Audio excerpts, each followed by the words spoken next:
Ladies and gentlemen, once again, welcome to the Rogers Kakasungura YouTube channel.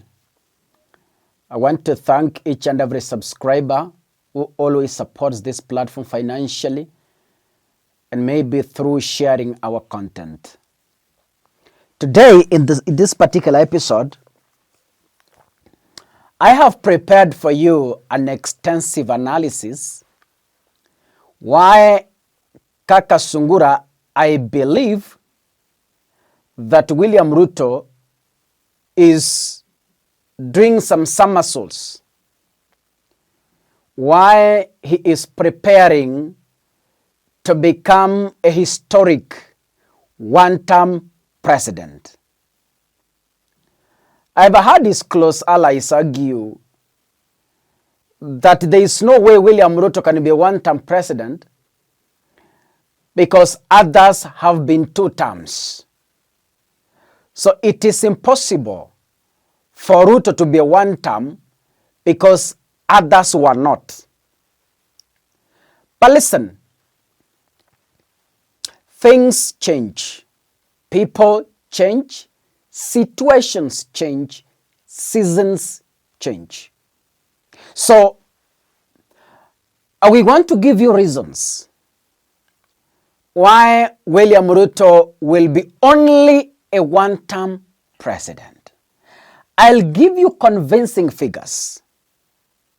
So in this particular video, allow me to dive into the 2022 William Ruto strongholds, the areas that highly supported William Ruto versus the areas that are going to support William Ruto in 2027.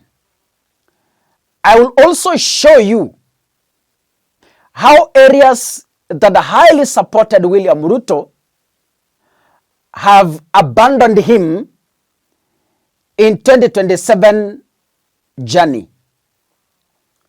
I will also show you why those regions that never supported William Ruto, how they have failed to be won to William Ruto's side.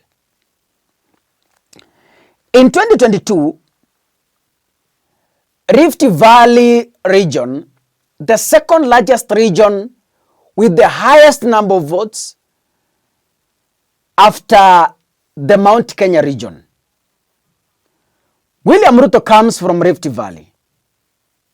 So after Rift Valley staying out of power for 20 years, it was their turn to regain back those powers. Mwai Kibaki alimaliza miaka 10. Uhuru Kenyatta akamaliza miaka 10. So the Kalenjins were out of power for 20 good years. So this time round, when they got one of their own, they overwhelmingly supported him. So the Rift Valley was one of William Ruto's strongholds in 2022. How about today? They have turned against him.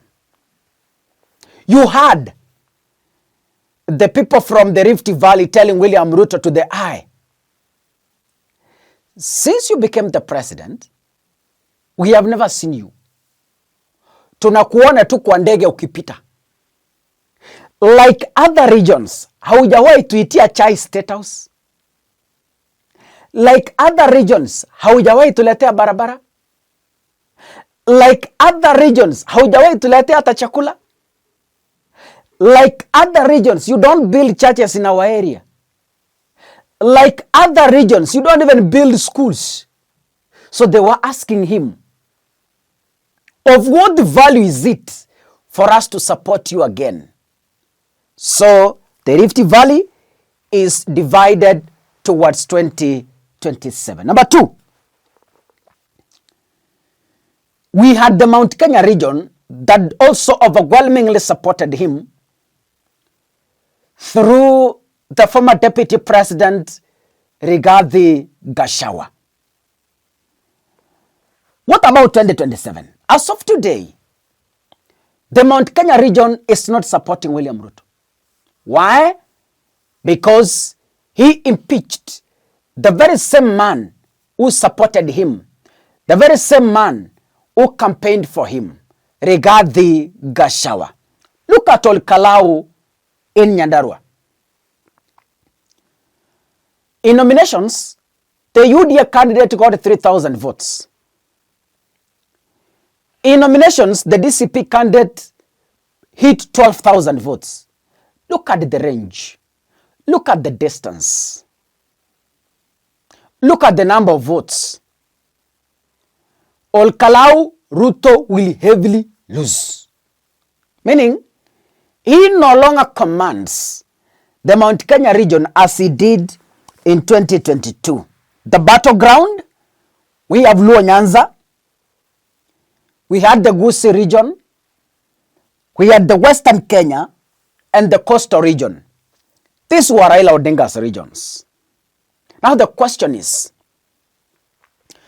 if the stronghold that supported William Ruto have abandoned him, what has William Ruto done to win Raila Odinga's strongholds that didn't vote for him in 2022 back to him ahead of 2027? The biggest question in the room.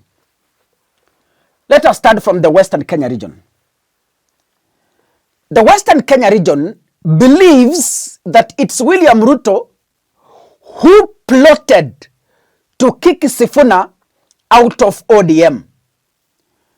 Ulisikia juzi Wycliffe Ambassa Oparanya confessing that it has become too difficult to campaign for William Ruto in the Western Kenya region after Sifuna was kicked out of the ODM party. It has become very difficult. Oparanya is William Ruto's cabinet secretary. He sits in the executive. So according to him, he is confessing and saying, in the Western Kenya region, it has become difficult to campaign for William Ruto. So the battleground of the Western Kenya region continues to shrink and abandon William Ruto because of the Sifunoted ground. The Sifunoted ground. It is becoming impossible. Let us look at the Luo Nyanza region, the battleground. William Ruto thought by dividing ODM, he will get the Luos. William Ruto thought by buying ODM, he will get the Luos. The shocker. ODM is dying. Now, they are saying, either bring Sifuna or we sort ourselves. William Ruto has failed to win the Luo Nyanza region back to him. Look at the coast. Mohammed Ali, the people campaigning for William Ruto from the coast, are going to campaign in 2027 from DCP party. Akina Mohammed Ali wameingia the opposition. So William Ruto has failed to bag the coast region, the Gusii region. You remember Nyamira, the by-elections. William Ruto's party was thrashed and the Matiang'i party sailed through. So the Gusii region is no longer with William Ruto.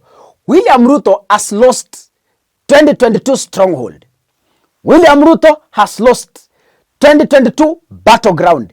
William Ruto has lost those regions that he could have won back to him after Raila Odinga's death. I'm sure after Raila Odinga's death, William Ruto thought it will be a walkover.